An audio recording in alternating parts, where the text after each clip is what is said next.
गुनाहगारों सियाहगारों के दरमियान आमदे अहले बैत पर बावद बुलंद सलवात।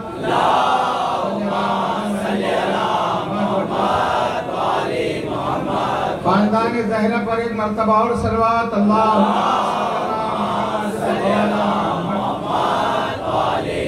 नबी आने नबी की बारगाह में बावद बुलंद सलवात।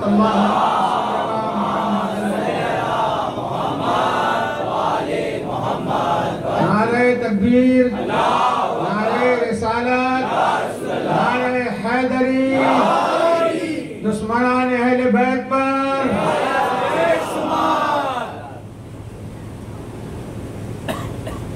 हाजी साहब और लोगों की फरमाइश पर मैं 3 मजलिस से खुतबे के बाद डायरेक्ट खिताब कर रहा था।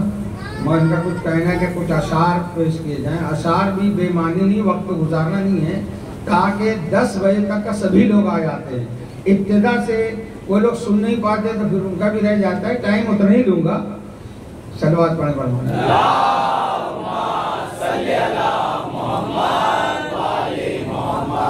एक मरतबा और अल्लाहुम्मा सल्ली अला मुहम्मद व आलि मुहम्मद। मतलब मुलाजा फरमाए। सैयदा ज़ाहिदा तैयबा ताहिरा तेरी अज़मत और रिफ़अत क्या कहना। सैयदा ज़ाहिदा तैयबा ताहिरा तेरी अज़मत और रिफ़अत क्या कहना।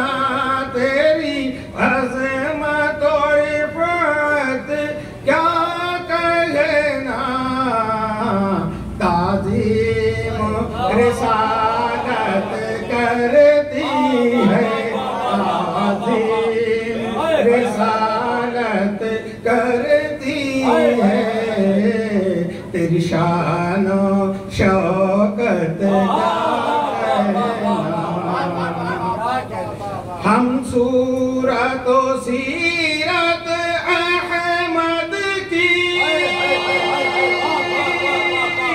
एक राज़ हकीकत वहदत की एक राज़ हकीकत वहदत की मरकज़ है जहाने इस्मत की मरकज़ है जहाने इस्मत की खातून क़यामत क्या कहना।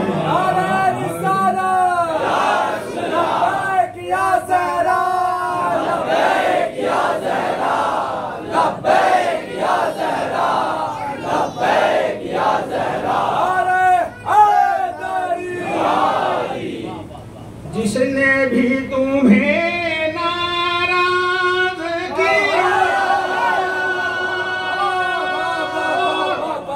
नाराज किया है रिसालत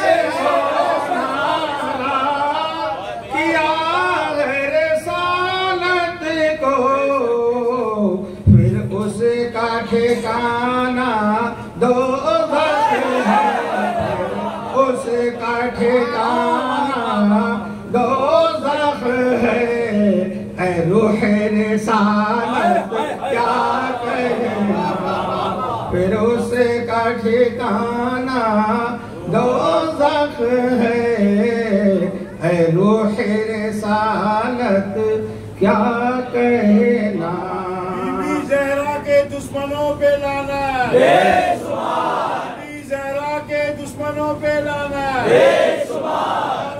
हैदरी। एक एक शेर कुरान की तफसीर है। आप पहुंच रहे हैं माशाअल्लाह। कौनैन के आका की मेहनत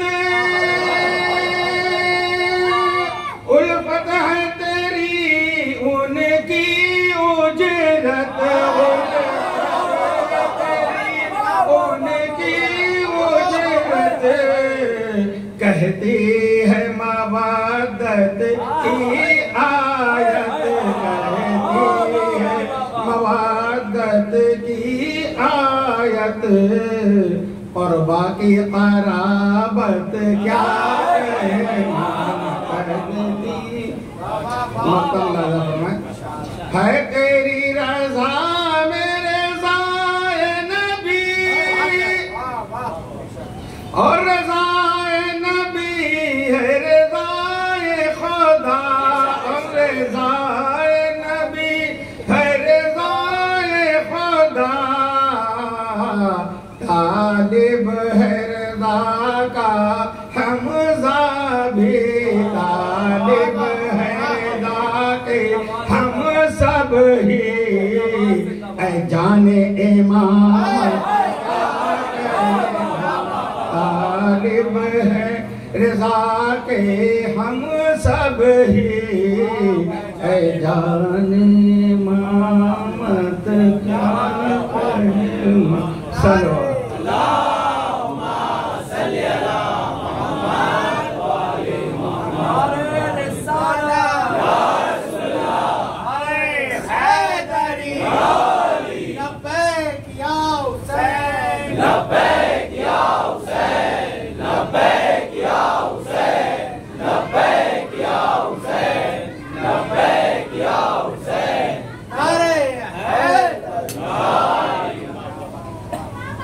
अज़ीज़ान मोहतरम, खुतबे के बाद आपने सूरह जुमा की आयत मुबारक समाअत फरमाई। परवरदिगार आलम इरशाद फरमा रहा है, हुवल्लज़ी बासा फिल उम्मिय्यीना रसूलन मिनहुम यतलू अलैहिम आयातिही व युज़क्कीहिम व युअल्लिमुहुमुल किताबा वल हिकमा व इन कानू मिन क़ब्लु लफ़ी ज़लालिम मुबीन।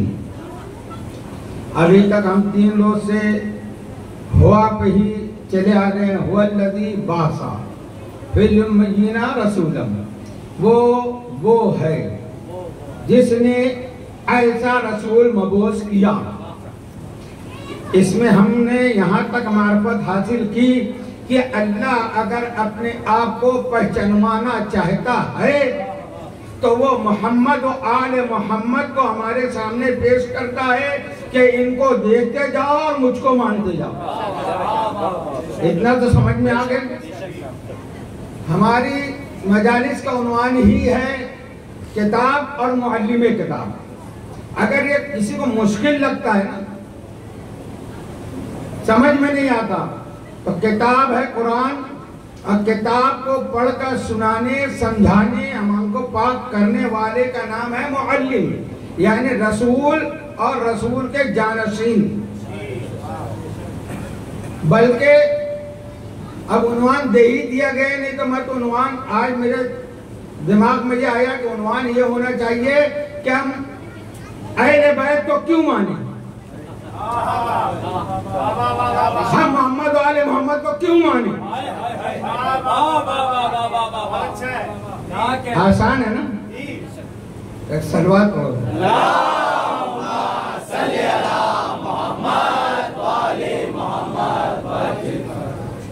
अल्लाह ने सरकार को भेजा, मबूस किया, जैसा कि जनाब इब्राहिम की दुआ थी।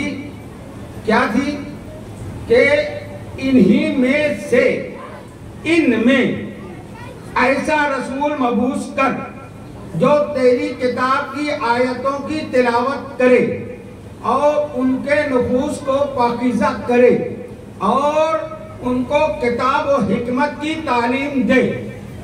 ये सारी 4 जगह पूरे कुरान में ऐसी आयतें हैं जो नबी आखिर के जद्द अमजद जनाब इब्राहिम अलैहिस्सलाम ने अपनी दुआ में जिक्र फरमाया।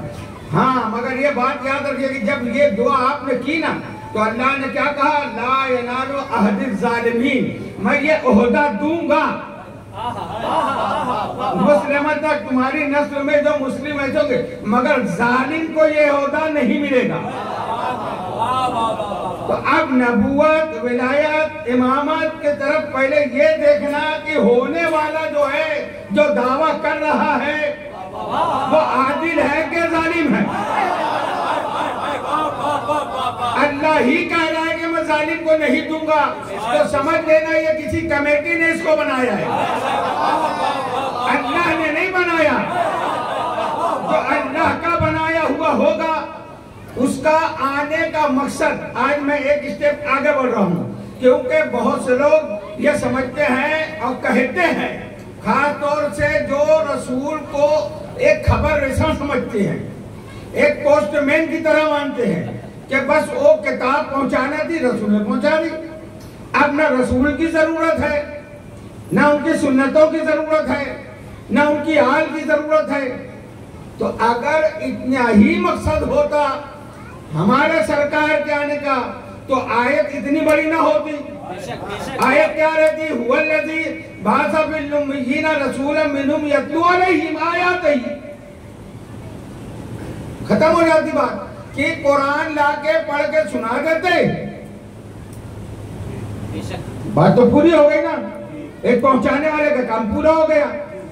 मगर ये बताओ, मैं आप लोग से पूछूं, पोस्टमैन पहले तो खत लाते थे, अब तो सब खत्म ही हो गई है, सब नया दौर आने से।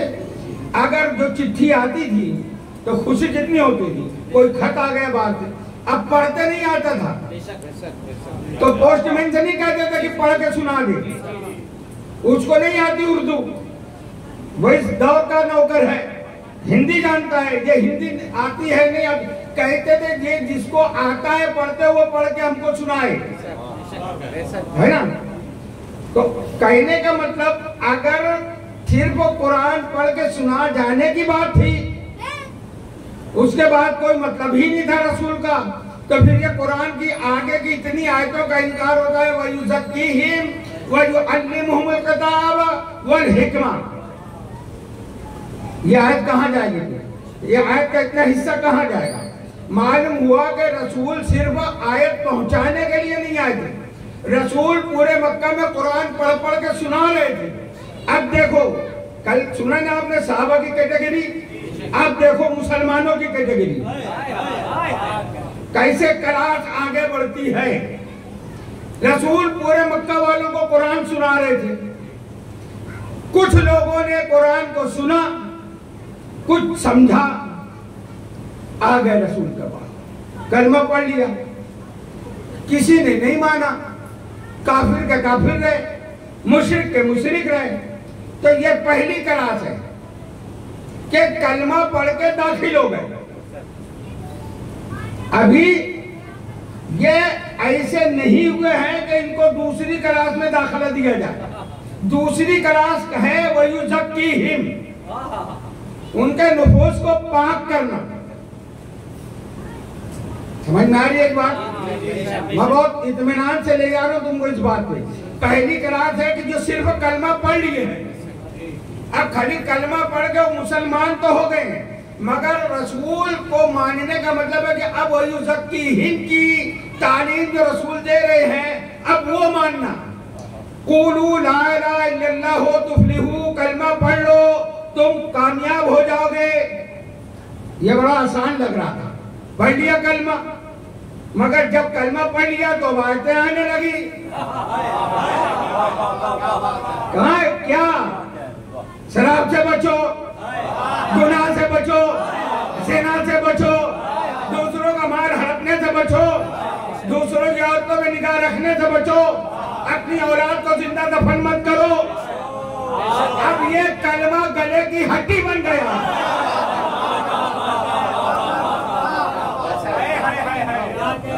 तो वो ये सब बातें नहीं माने। ये कहते हैं कि तमाम सहाबा आदिल हैं, जितने भी देख लिया कलमा पढ़ लिया आदिल है। तो ये जो पहले कैटेगरी के थे, जो कलमा पढ़ के आगे की बात नहीं मान रहे थे, यानी दूसरी क्लास में इनका एडमिशन नहीं हुआ। वयुज़क्कीहिम, नबी का ऊपर फर्ज है कि लोगों का तज़किया करे। हमारा नबी नबी है, रहमतुल लिल आलमीन है, वमा अरसलनाका इल्ला रहमतल लिल आलमीन। अभी आप देख रहे बारिश हो रही है, बारिश होती है, बारिश का कसूर नहीं है, वो बराबर बरस रही है।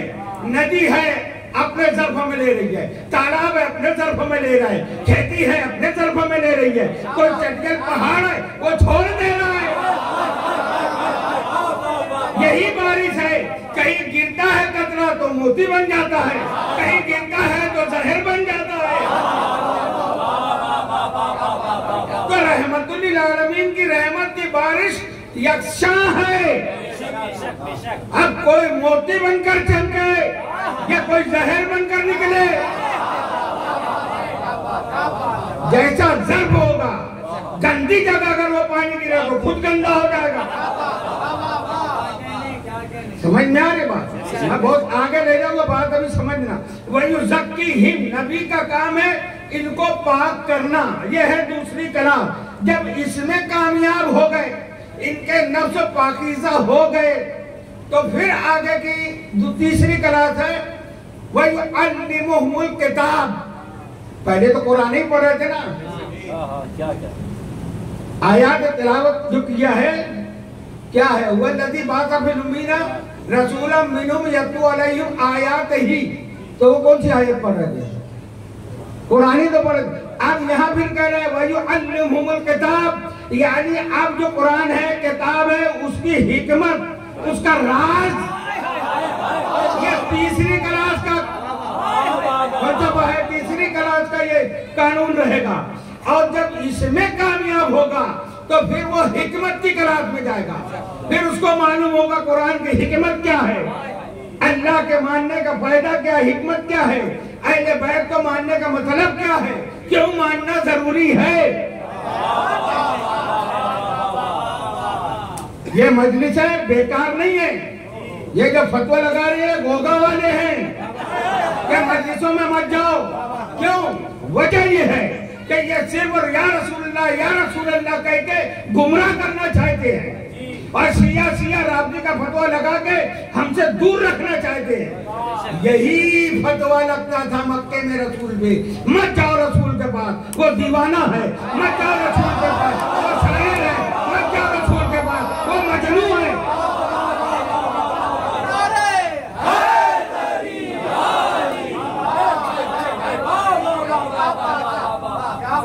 ये फतवाबाज मुफ्ती जो हैं ऐलान में मेंबर रसूल बोलो उसी की औलाद है जो रसूल के पास जाने से रोकते थे, आज आले रसूल के जिक्र से रोक रहे हैं। हमारी क्या गलती है बताओ? और नहीं तो ये बताओ कि ये इल्जाम लगाने वाले हमारे आका और मौला पर कि ये शायर है, ये मजनू है, ये दीवाना है, क्या मतलब था? और कोई इल्जाम क्यों नहीं लगाया? मौलवियों, रोजाना खबरें आती हैं तुम्हारी। नबी इब्राहिम ने दुआ की थी कि ऐसा मुस्लिम रख, मासूम रख। अगर हमारे नबी या उनके बाप दादा किसी गुनाह में मुब्तला होते और जब नबी ऐलान करते शराब हराम है, वो काफिर कहते पहले तुम्हारे लिए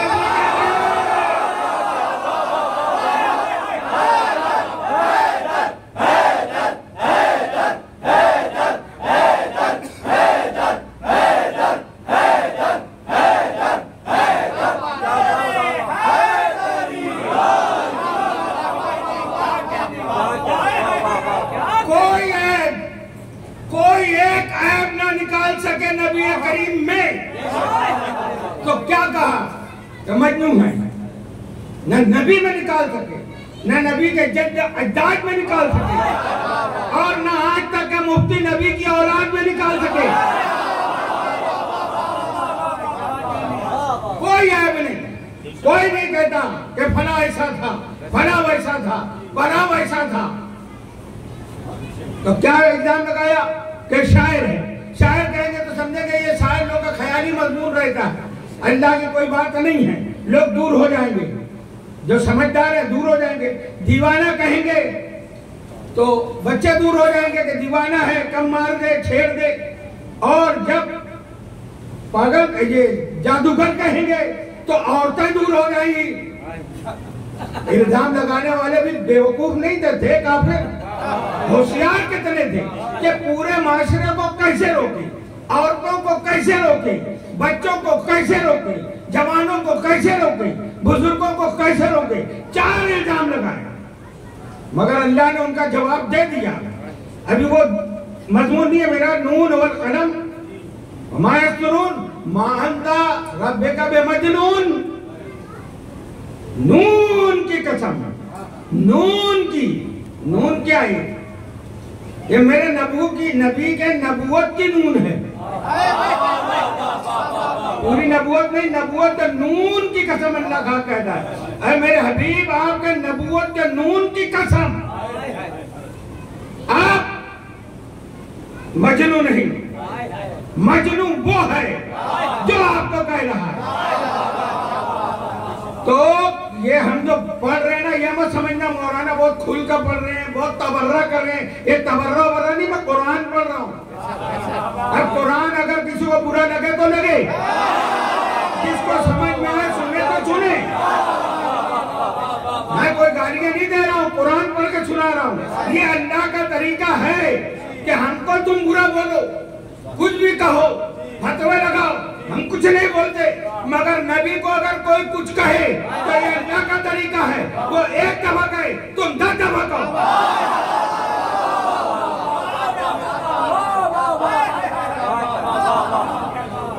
क्या कहा? पढ़ो सूरह कलम, सब बुराइयां अल्लाह ने बयान कर दी। अल्लाह तो सत्तारुल उयूब है मौलाना, सत्तारुल अयूब है, गुनाहों का छुपाने वाला है, ऐबों को छुपाने वाला है। कल कयामत के दिन माँ के नाम से पुकारेगा ताकि तुम्हारा ऐब छुप जाए कि तुम फला के नाम से पुकारे जाते थे, तुम्हारा बाप तो कोई और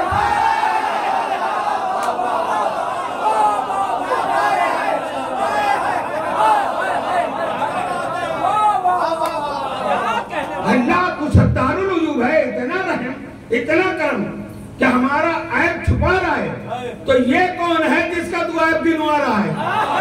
कहाँ सबका ऐब छुपाऊंगा, मगर नबी आले नबी का दुश्मनों का ऐब नहीं छुपाऊंगा। अब अल्लाह ने बयान करना शुरू किया, जो नबी आले नबी का दुश्मन है, जो इनसे बुग़्ज़ रखता है, वो कमीना है, वो बुरे काम करने वाला है, वो लोगों का माल खाने वाला है, वो यतीमों को झिड़कने वाला है, वो गलत इसराफ करने वाला है, वो गुनाहों में मुलव्वस रहता है। और आखिर में अल्लाह ने कह दिया वो उसकी अस्ल में खता है, यानी वो हरामज़ादा है।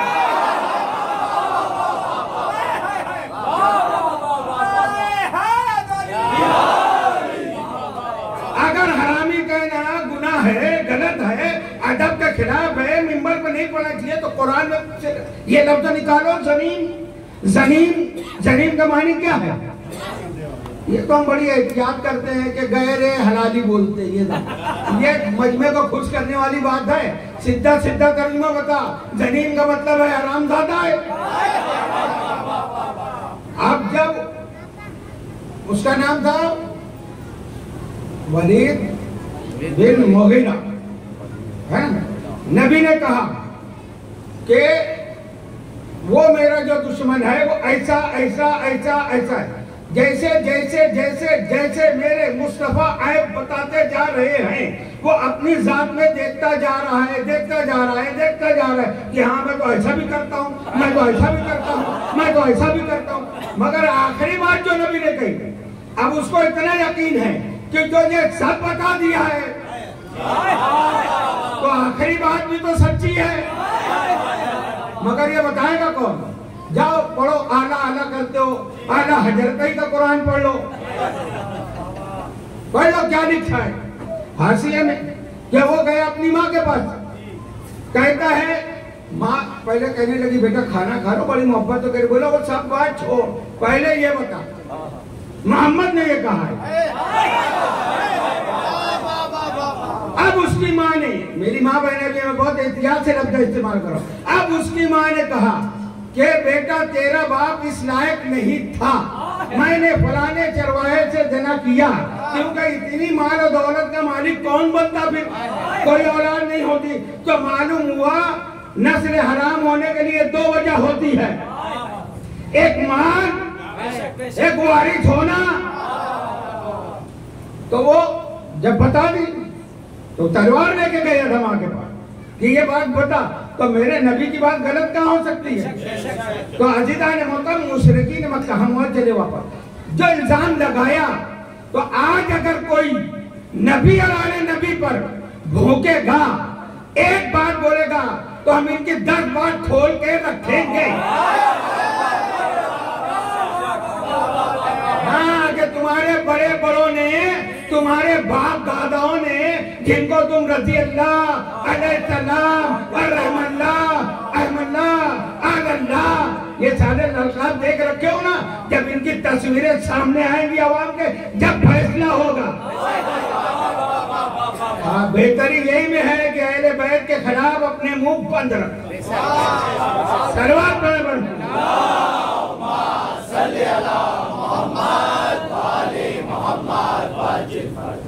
कोई कह सकता है कि तुम तो उन्वान दे रहे हो किताब और मौलवी में किताब, तो फिर किताब की बात करो और मौलवी की बात करो। ये तुम चलते चलते फिर अली का जिक्र शुरू कर देते हो, हुसैन का कर देते हो, तो बताओ क्यों करते हैं? अल्लाह से पूछो, अल्लाह से पूछो ना। सूरह मरियम में अल्लाह इरशाद फरमा रहा है, वज़्कुर फिल किताब मूसा इन्नहु काना मुखलिसन व काना रसूलन नबिय्या। अरे मेरे हबीब मूसा का जिक्र करो, मेरा मुखलिस नबी और रसूल है। वनादैनाहु मिन वनदैनाहु जानिब तूरिल अयमन वक़र्रबनाहु नजिय्या ववहबना लहू मिन रहमतिना अखाहू हारूना नबिया। नहीं समझे? अल्लाह ने कहा मेरे मूसा का जिक्र करो। अल्लाह अपने हबीब से कह रहा है मेरे मूसा का जिक्र करो। और एक ही आयत में क्यों कह रहा है कि मैंने उनको तूर पे बुला लिया था वक़र्रबनाहु नजिय्या, अपने कुर्ब में। तो जब मूसा गए थे तूर पे तो किसको छोड़ के गए थे? तो अल्लाह कह रहे ववहबना लहू मिन रहमतिना अखाहू हारून नबिय्या। जब मूसा की जगह कौन था? तो अल्लाह कह रहे मैंने अपनी रहमत से उनके भाई हारून को नबी बनाया।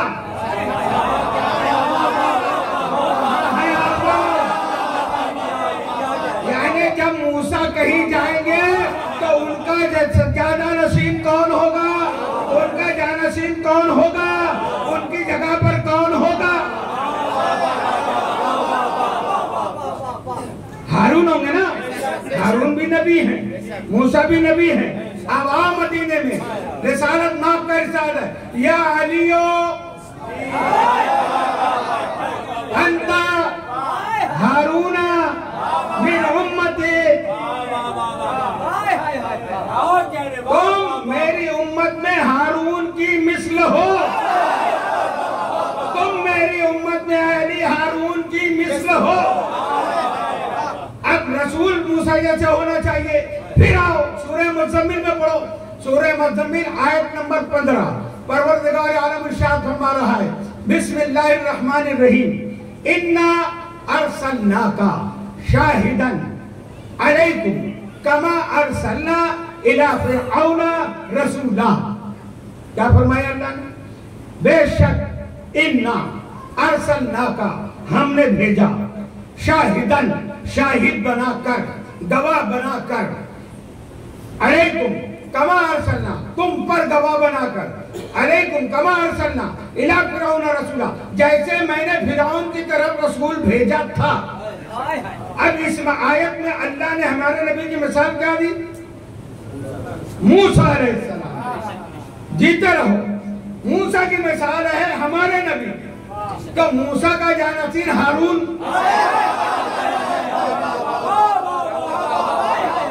मूसा का जानशीन हारून बनाया किसने? मूसा ने नहीं बनाया। मूसा ने खाली दुआ की थी मेरे भाई को मेरा वजीर बना दे। मेरे नबी ने तो दुआ भी नहीं मांगी। क्योंकि नबी को मालूम है वजीर बनाना अल्लाह का काम है, खलीफा बनाना अल्लाह का काम है, जानशीन बनाना अल्लाह का काम है। ये नबी का भी काम नहीं है। जो नबी नहीं कर सकता तो अरे कैसे?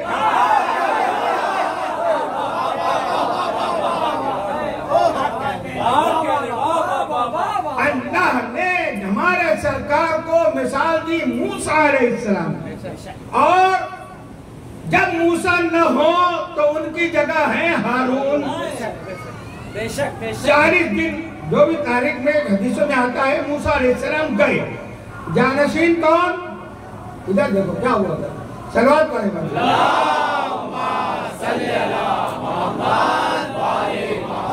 जब मूसा अलैहिस्सलाम ने तो कौन है अभी? हारून अलैहिस्सलाम। हारून अलैहिस्सलाम है। कौम ने क्या किया? पढ़ो ना कुरान। गौशाला परस्ती शुरू हो गई, बुत बना लिए, पूजा शुरू हो गई। तो मानना पड़ेगा कि जब नबी न हो और उनका जानशीन हो तो दुनिया गौशाला परस्ती करती है। अब जो बनाया गया वो गौ है। ये साले हुए सरवार परवार।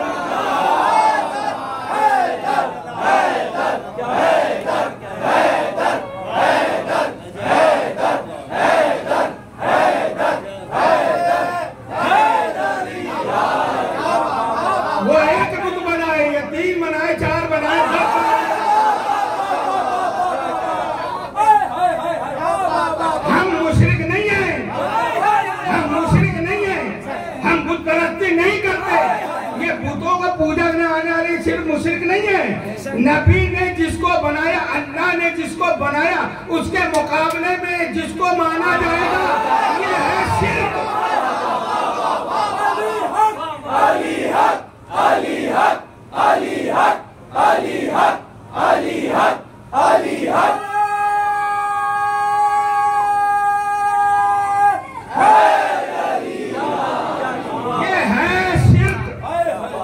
ये अलवाद में बताएगा हमारे मुकाबले में हमसे बराबर या हमसे बड़ा किसी को मानना ये है शिर्क।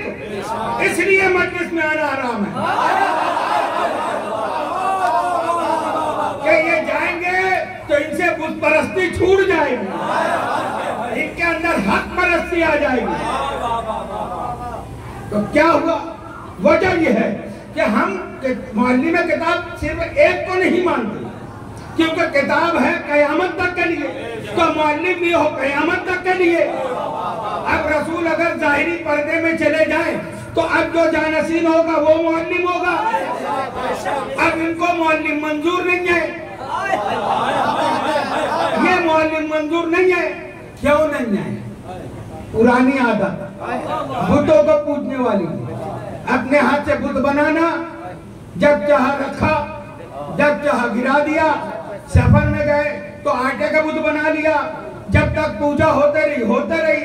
अब जब खाना खत्म हो गया, भूख लगी, फिर उसी बुत को तोड़ के फिर रोटी पका ली। समझे नहीं? यानी ऐसे को हम मानेंगे जो न हमको टोके न रोके। हाँ, हम ऐसे को खलीफा मानेंगे, ऐसे को हम अपना रहबर मानेंगे जो ना हमको टोके न रोके। इसलिए कुरान काफी है, कुरान काफी है। कुरान न करेगा, न कुरान कभी बोलेगा, न टोकेगा, न रोकेगा। नबी देखे जा रहे बोलता कुरान।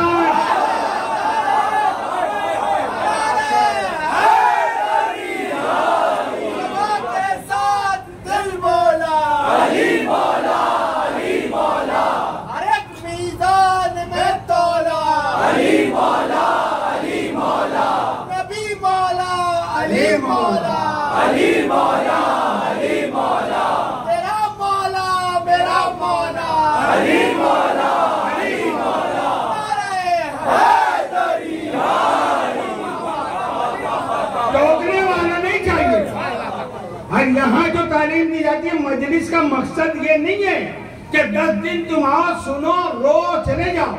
इसका आने ही रोने ही बहुत फायदा है, जन्नती बनाता है। मगर मजलिस का मकसद क्या है? क्या है मकसद? और ये जो आने नहीं दे रहे, इनका रोकने का मतलब क्या है? अभी 2 दिन पहले खबर वायरल हुई, कानपुर में 5 मुस्लिम लड़कियां 4 गैर मुस्लिम लड़कों के साथ, हर एक मुस्लिम के साथ गलत काम में मसरूफ पकड़ी गई, पुलिस ने पकड़ा। क्यों? वो हुआ गुनाह हुआ, चलो तुम बोलोगे शैतान बहका दिया तो फालतू बात है।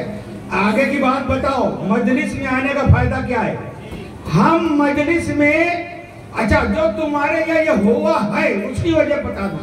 उसकी वजह ये है जो अभी कुछ सालों से तलका को सैयदना कहने लगे हो, सैयदना माविया, और वो बद कैरेक्टर औरत हिंदा मरूना को सैयदा हिंदा। और जब तुम ऐसी सैयदा बना के मानोगे तो हिंदा का कैरेक्टर देखो, कितने मर्दों से उसका ताल्लुक था। तो जब तुम ऐसी औरतों को अपना रहबर बनाओगे तो तुम्हारी बेटियां ऐसा ही करेगी। इसलिए हम दावत फिक्र देते हैं कि आओ मजलिस में, आओ फर्ज़ अज़ा पर। हम तुमको बताएंगे खदीजा, हम तुमको बताएंगे फातिमा, हम तुमको बताएंगे ज़ैनब, रुक़ैया, उम्मे कुलसूम। बताओ कैसा कैरेक्टर है?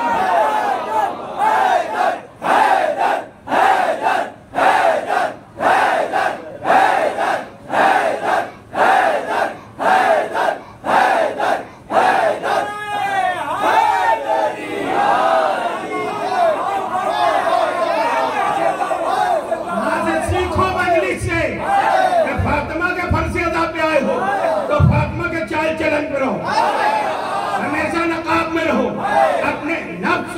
काबू में रखो। नबी आए वयुज़क्कीहिम, तुमको पाक करने। नफ्स जो है नफ्स अम्मारा, ये गुनाहों की तरफ रागिब करता है, जवानी की हालत है, मगर अगर फर्ज अदा पे आता हो तो याद रहेगा नबी ने क्या फरमाया है।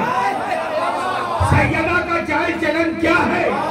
स्कूल भी जाओ, पूरे नकाब में जाओ, कोई भी जरूरत हो किसी नामहरम से कोई ताल्लुक मत रखो। अपने घरों में भी भाभी को आधी औरत ना समझो, भाभी माँ दाखिल है। ये जो माहौल बना के रखो ये गलत है। अपने घरों में भी पर्दा रखो। अपने घरों में जब जाओ पहले बाहर से आवाज दो, सलाम करने में शर्म मत करो। बीवी हो तो सलाम करो, बच्चे हो तो सलाम करो, कोई ना हो तो रसूल को सलाम करो।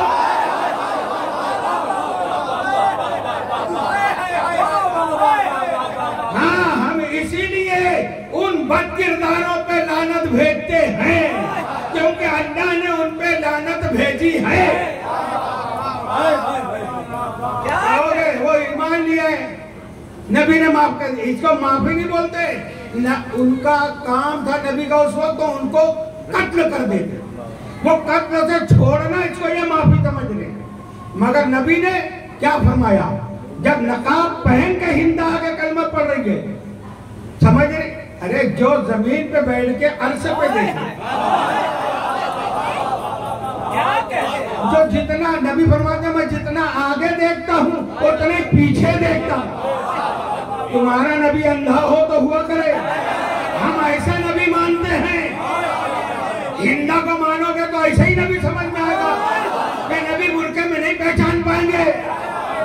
नबी तो पहचान गए, कलमा नहीं पढ़ाया, पहले अहद लिया, अहद करो, सबको कपड़ा दिए थी कलमा, मगर ये तुम्हारे मामू की अम्मा है, तुम्हारे मामू यानी तुम्हारी नानी हो गई वो। उसका ईमान कलमा पढ़ाने के नबी अहद ले रहे हैं कि अहद करो कि तुम आज से जना नहीं करोगी। यानी नबी ये कह रहे मतलब ये करती थी। जब ना नबी ने कहा तारीख पेश करो अदब के साथ, अपने बच्चों को सब बता दो ताकि कोई दूसरा के ईमान में डाका ना डाले, तो कहती है क्या, देखो धांधली उसकी इतनी बेगैरत, वो नबी से कहती है कि हम जैसी औरतें भी जना करती हैं, यानी नहीं करती हम। उस वक्त तो नबी एक शख्स की तरफ देखकर मुस्कुराए, मैं नाम नहीं बताऊंगा, क्यों मुस्कुराए, उसको देख के क्यों मुस्कुराए, क्योंकि वो अमली गवाह था, अमली गवाह था।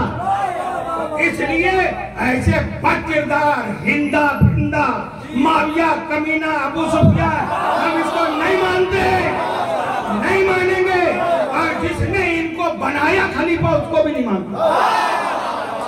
हम मानते हैं कुरान की रूह से सिर्फ नबी को और आले नबी को, और आज तक हमारे हाथों में दामन है आले नबी का, सुल्तानुल हिंद का। मेरे ख्वाजा ने कभी नहीं कहा कि इनको मानो, तुम अपने पीर की मानो, माना करो, हम तुमको भी मना नहीं करते, मगर हम अपनी बहनों को, अपनी घरवाली बेटियों को ये ताकीद करेंगे कि किरदार सैयदा अपनाओ। मजलिस का मकसद ये है, जनाबे फातिमा ज़हरा सलामुल्लाह अलैहा इतनी पर्दादार थी कि सूरज ने उनका नाखून नहीं देखा।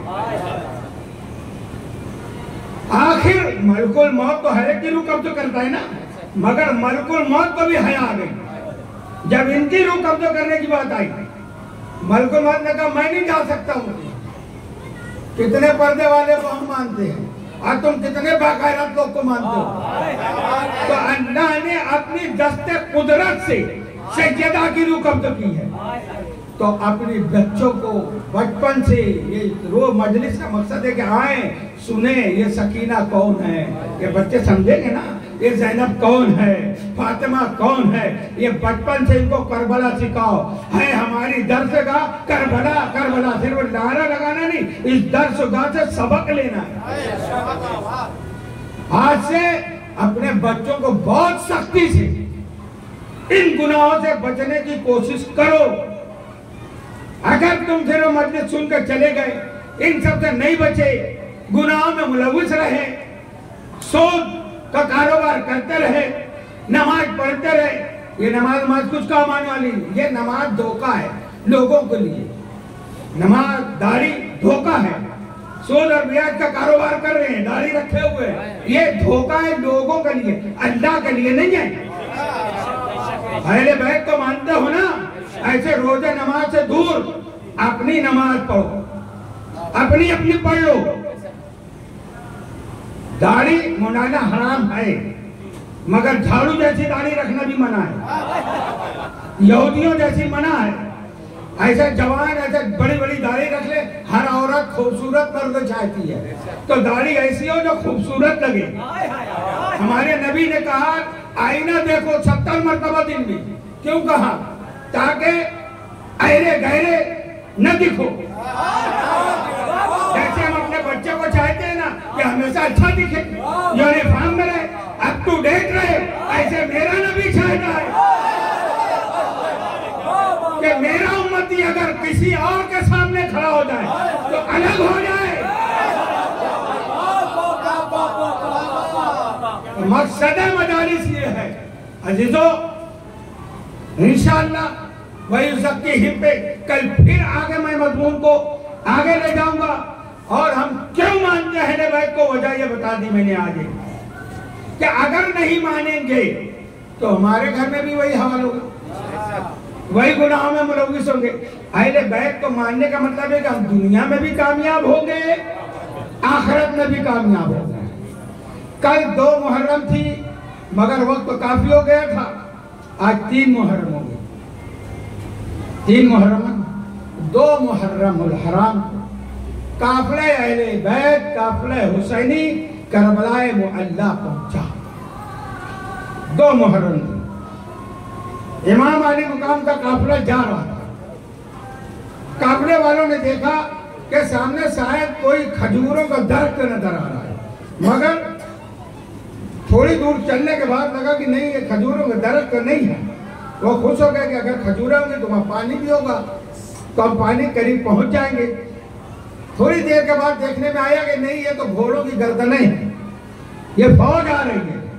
इमाम ने कहा आने दो, अगर वो हमारे मुकाबले में है हम मुकाबला करेंगे। इमाम ने दाहिनी तरफ को रुख बदला, वो फौज करीब पहुंच गई, और जब करीब पहुंची तो उसका सालार कौन है?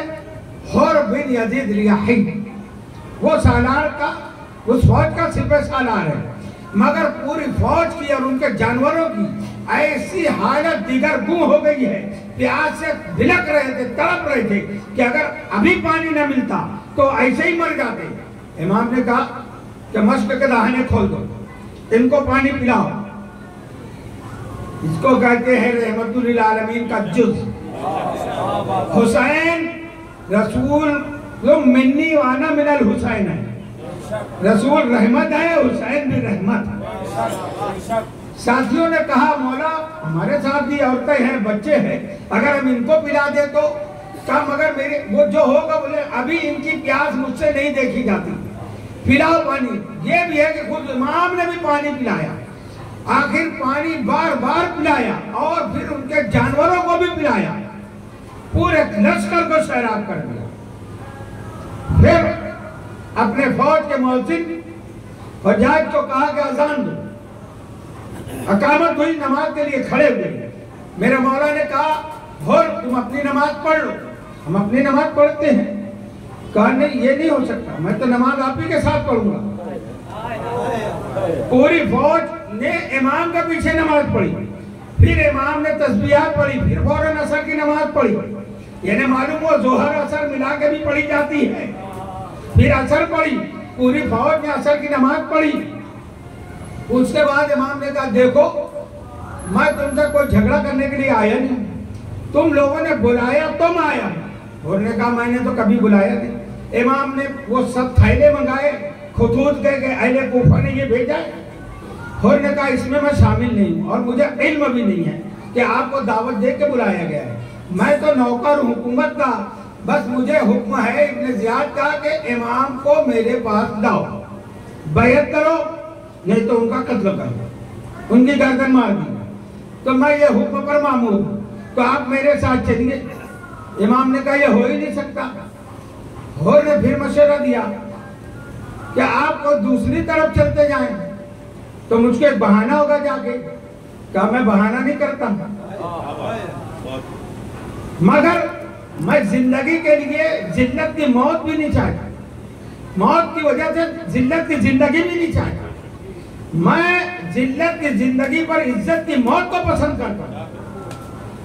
खैर होर ने घेर लिया और करीब आकर इमाम की सवारी की लजाम पकड़ के कहा कि आपको चलना होगा मेरे साथ। जैसे ही सवारी के लजाम पे हाथ रखा होर ने, तो इमाम ने कहा तेरी माँ तेरे मातम में बैठे। हुर था। क्या कहते हैं, अगर आपकी जगह कोई और होता तो मैं उसको पलट के जवाब देता, मगर ऐ हुसैन आपकी माँ वो है जिस पे मैं दुरूद के अलावा कुछ पढ़ ही नहीं सकता। इतना तो ख्याल था अहले बैत का, इतनी मोहब्बत जो ईमान की नमक थी। खैर वहां से आगे बढ़ा काफिला। अब वो मकाम आ गया कि अब इमाम की सवारी आगे ही नहीं बढ़ती। 6 घोड़े इमाम ने बदले कि आगे बढ़ जाए, मगर कोई सवारी आगे नहीं बढ़ती। तो इमाम ने पूछा इस जगह का नाम क्या है? लोगों ने बताया इसको गाजरिया भी कहते हैं। कहा कुछ और नाम है? कहा इसको नैनवा भी कहते हैं। कहा कुछ और नाम है? कहा इसे शत्ते फरात भी कहते हैं। कहा कोई और नाम है? तो लोगों ने बताया हाँ इसको करबला भी कहते हैं। बस जैसे ही नाम करबला इमाम ने सुना, एक हिचकी ली, जोर से रोए इमाम, और फिर मट्टी उठाई करबला की, उसको सूंघा और सूंघ के जैनब को दिया कि बहन जैनब इसको सूंघो। जैसे ही सैयदा तैयबा जैनब सलामुल्लाह अलैहा ने सूंघा तो रोने लगी। कहती है भाई इस मिट्टी में से आपके खून की बू आती। सही से दादी के रोने से और बीबियां रोने लगी। आपने कहा काफिले यही रोक दो, खेमे लगाए जाएं। खेमे लगाए गए। खेमे लगाते ही कहा कि ये जमीन किसकी है बुलाओ। वो कबीला बनु असद के लोग वहां जो आबादी थी वो आए, उनके सरदार को बुलाया और इमाम ने कहा कि मैं यहाँ बसना चाहता हूँ, मैं यहाँ रुकने वाला हूँ, कि ये जमीन तुम मुझसे बेच लो। सरदारों ने कहा कि ए मौला आप ऐसे ही रह सकते हैं, मगर यहाँ न रुके, ये अच्छी जमीन नहीं है, ये किसी को रास नहीं आती। बड़े बड़े अंबिया यहाँ से गुजरे हैं, रोते हुए गुजरे हैं, उनको मुसीबतें आई हैं, तकलीफ आई है। ये जमीन इस काबिल नहीं है कि इसको बसाया जाए। मेरे इमाम ने कहा हाँ वो मैं जानता हूँ, मगर यही मैं बसूंगा, आप मुझसे ये जमीन बेच दो। कितने में दोगे? कहा 60,000 दिरहम। 60,000 दिरहम। मेरे मौला ने कहा ठीक है मैंने दिया। जैसे ही मौला ने देने का वादा किया, सैयदा ज़ैनब आई। कहा मौला कितने में? ए मेरे आका कितने में? मेरे भाई कितने में सौदा तय हुआ? कहा 60,000 में। कहा 30,000 मैं दूंगी, 30,000 आप देंगे, क्योंकि मैं शरीकतुल हुसैन, मैं जिहाद में भी शरीक हूँ, तो जमीन की खरीदी में भी शरीक हूँ। 30,000 सैयदा ने दिया, 30,000 इमाम ने दिया। अब लिखाई हुई जमीन की खरीदी हुई तो कहा अली अकबर को 18 साल तुमने पाला है, बेटा मेरा है, परवरिश तुमने की है, बेटा मेरा है, तो क्यों ना ये जमीन अली अकबर के नाम की जाए, क्योंकि आधी कीमत आपने दी है, आधी मैंने दी है। ये जागीर अली अकबर के नाम लिख दी गई। और खरीदी होने के बाद फिर वो जमीन मेरे मौला ने उसी कबीला बनु असद को हिबा कर दी कि ये जमीन मैं तुमको दे देता हूं, मगर देखो यहाँ हमारी कब्रें बनेगी, मैं 8 दिन और रहूंगा, 10 तारीख को हमारी शहादत होगी, तो 3 शर्त है। 3 शर्त में मैं जमीन देता हूं कि मैं तुमको ये दे दिया हूं, इसका मालिक बना दिया। दूसरी शर्त ये रहेगी कि 11 मुहर्रम को हम 10 को शहीद होंगे तो 11 मुहर्रम को ऐ कबीला बनु असद वालों, जवानों, तुम आके हमारी मैयत को दफन कर देना, हमारी लाशों को दफन कर देना। और तुम नहीं अगर आ सकते तो तुम्हारी औरतों को किसी बहाने से भेजना पानी लेने के लिए फुरात से, और वो हमारे ऊपर रेत डाल के चली जाएं। और अगर वो भी नहीं आ सकते तो जुमला सुनोगे, इमाम ने कबीला बनु असद के बच्चों को बुलाया और कहा कि ऐ मेरे बच्चों, ये बताओ कि ये इलाके में तुम कभी आते हो? बच्चों ने कहा हाँ आते हैं। कहा क्या करने आते हो? कहते हैं हम यहाँ खेलने के लिए आते हैं। क्या खेल खेलते हो? तो बच्चे कहते हैं जैसे बच्चे हमारे रेत खेलते हैं ऐसे हम रेत को यहाँ से उठा के वहाँ फेंकते हैं, वहाँ की रेत वहाँ डालते हैं। बस बस मेरे बच्चों, अगर तुम्हारे माए ना आ सके, तुम्हारे बाप ना आ सके, ऐ मेरे बच्चों तुम आ जाना, खेलते खेलते रेत उठाकर हमारे ऊपर डाल देना, हमारी लाशों को इस तरीके से दफन कर देना। अल्लाह अकबर। खुदा किसी गम में न रुलाए सिवाय में मजलूम करबला के। ये वसीयत याद रखना। तीसरी वसीयत थी, ऐ कबीला बनु असद वालों, जब मेरी शहादत के बाद हमारी कब्रें रहेंगी तो इसमें ज़राअत मत करना, खेती मत करना, और कोई मेरी कब्रों का ज़ायर आएगा तो उसको 3 दिन मेहमान रखना, उसको खिलाना, उसको पिलाना, ताकि उसको एहसास हो 3 दिन कहा मेरे मौला ने, ताकि 3 दिन रह गए वो ये सोचे कि मेरा मौला 3 दिन भूखा प्यासा रहा, हमारे लिए इंतजाम किया। अल्लाह अकबर। आज भी तीसरी मुहर्रम को अल्लाह आपको करबला की ज़ियारत नसीब करे। हाजी साहब तो अभी हो गया है ना, अब मैं बता रहा हूँ, आप तस्वुर में करबला पहुंचे। 3 मुहर्रम को आज भी कबीला बनु असद के लोग, उनके सरदार आते हैं, उनके ऊपर जो सरदार है ना उसके कांधे पर फावड़ा होता है, एक मसनूई कब्र बनाते हैं रोज़ा इमाम हुसैन में, वो ये बताने आता है कि हमने दफन किया था।